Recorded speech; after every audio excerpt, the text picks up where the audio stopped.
కడప నగరంలోని CP brown గ్రంథాలయ అదనపు భవనాల నిర్మాణ విషయంలో స్థానిక వైసీపీ ఇన్ఛార్జి బెదిరింపులకు పాల్పడటాన్ని తీవ్రంగా ఖండిస్తున్నామని టీడీపీ నేతలు మండిపడ్డారు.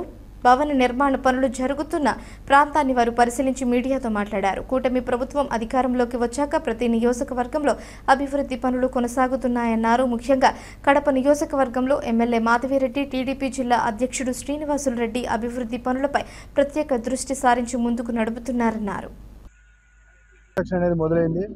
దానికి సంబంధించిన స్పెషల్ క్లాస్ కాంట్రాక్టర్ ఏవి మోహన్ రెడ్డి గారు ఇక్కడ వర్క్ చేయడం జరుగుతూ ఉంది.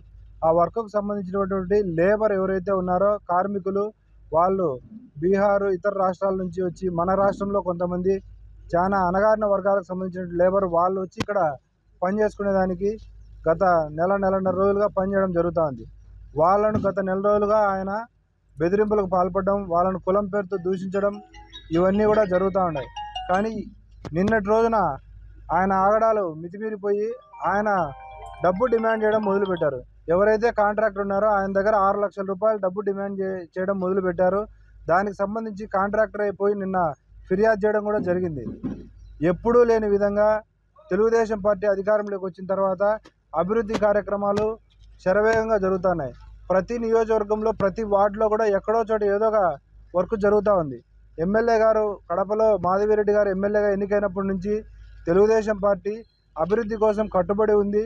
రెడ్డప్ప గారు శ్రీనివాస్ రెడ్డి గారు కానీ, ఎమ్మెల్యే మాధవిరెడ్డి గారు కానీ అహర్నిశలు సెక్రటేరియట్లో కానీ ఎక్కడెక్కడైతే పెండింగ్లో ఉన్న ఫైల్స్ అన్నీ తీసి బుగ్గవంక డెవలప్మెంట్ నుంచి ప్రతి ఒక్కదాన్ని P4 మోడల్లో బిల్డింగ్ అయితేనేమి, ఇక్కడ సిపి బ్రౌన్ గ్రంథాలయంలోని బిల్డింగ్ అయితేనేమి ప్రతిదాన్ని కూడా శరవేగంగా పనులు చేయించాలనే ఉద్దేశంతో ఇక్కడ వర్క్స్ మొదలు పెట్టడం జరిగింది. ఇలాంటి తరుణంలో కార్పొరేటర్ గారి భర్త ఆయన జులుం ప్రదర్శిస్తూ ఇక్కడ ఉన్నటువంటి కాంట్రాక్టర్లను బెదిరించడం అయితేనేమి, ఇక్కడ ఉన్నటువంటి లేబర్ను వాళ్ళను ఖాళీ చేసి పంపించడం అయితేనేమి నిన్న మీరు కూడా చూశారు, ప్రెస్ వాళ్ళందరూ కూడా చూడడం జరిగింది. ఈ విధంగా లేబర్ను వాళ్ళను ఆటోలలో ఈ విధంగా వాళ్ళ సామాన్లన్నీ వేసుకొని పోయేలాగా ఆయన ప్రవర్తించడం చాలా నీచమైన చర్య. ఏదైతే ఇట్లాంటి ఇది ఈరోజు మొదలైన సమస్య కాదు. గతంలో కూడా ఎంతోమంది ఈ విధంగా బాధలు పడిన వాళ్ళు ఉన్నారు. వాళ్ళు కొంతమంది డబ్బులు కూడా ఇచ్చినారు. కానీ ఈ విషయం వెలుగులోకి రాకపోవడానికి కారణం వైసీపీ ప్రభుత్వం అధికారంలో ఉంది కాబట్టి ఆయన మీద ఆ రోజు కంప్లైంట్ చేసినా పట్టించుకునే పరిస్థితి ఉండదు కాబట్టి ఎవరు కూడా కంప్లైంట్ చేయలేదు. ఇది ఈరోజు మీరు పబ్లిక్లో వాయిస్ తీసుకుంటే తెలుస్తుంది. దాదాపుగా ఈ 21వ డివిజన్లో ఉండే చాలా బిల్డింగ్స్ కొత్తగా కన్స్ట్రక్ట్ చేసే బిల్డింగ్స్ కానీ, లేకపోతే కొత్తగా ఏదైనా ఒక కాంప్లెక్స్లో ఏదైనా ఒక షాప్ పెట్టాలన్నా కూడా వాళ్ళ దగ్గరికి ఏదో చిన్న లూప్ హోల్స్ని పెట్టుకొని డీవియేషన్ అడ్డం పెట్టుకొని చెప్పి వసూళ్ల దందాకు పాల్పడుతున్నారు. దీని మీద కఠినమైన చర్యలు తీసుకోవాలా. దీని మీద లోతైన దర్యాప్తు కూడా జరగాల.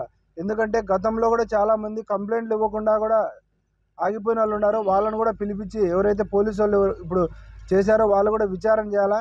దీని మీద లోతుగా దర్యాప్తు చేసి ఇప్పుడు మీరు కట్టిన సెక్షన్లు కూడా బెయిలబుల్ సెక్షన్లు ఉన్నాయి. ఈ బెయిలబుల్ సెక్షన్లు కాదు, దీని మీద డీప్ ఎంక్వైరీ జరిగి నాన్ బెయిలబుల్ సెక్షన్లకు మార్చి ఖచ్చితంగా దీని మీద చర్యలు తీసుకోవాలా, ఆయన అరెస్ట్ చేయాలని చెప్పి గట్టిగా డిమాండ్ చేస్తూ ఉన్నాం. ఇంకోటి, ఈరోజు వైసీపీ వాళ్ళు గతంలో చేస్తున్న దందాలన్నిటి కూడా చరమగీతం తెలుగుదేశం ప్రభుత్వం వచ్చిన తర్వాత పాడడం జరిగింది. ఎవరైనా సరే కడప నియోజకవర్గంలో ఈ విధంగా దందాలకు పాటుపడి డబ్బు డిమాండ్ చేశారంటే ఖచ్చితంగా తెలుగుదేశం పార్టీ నాయకులు ఎమ్మెల్యే గారి దృష్టికి తీసుకురండి. వాళ్ళ మీద ఖచ్చితంగా చర్యలు తీసుకోవడం జరుగుతుంది.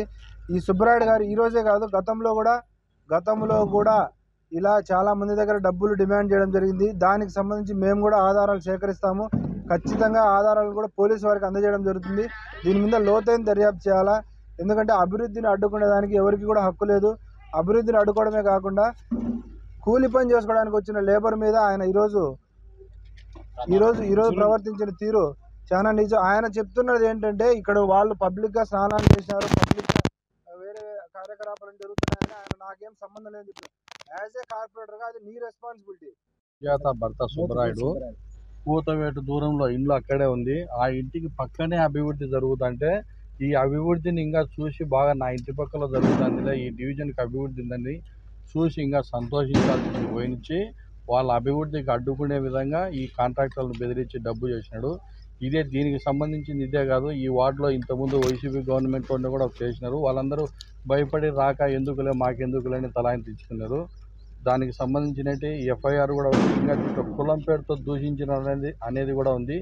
దీనిపైన కూడా పోలీసులు సమగ్రమైన విచారణ జరిపి ఇన్వెస్టిగేషన్ చేసి ఈ వార్డులో ఉండే వాళ్ళని విచారించి అతనికి తగు చర్య తీసుకొని న్యాయం చేయవలసిందిగా కోరడమైనది.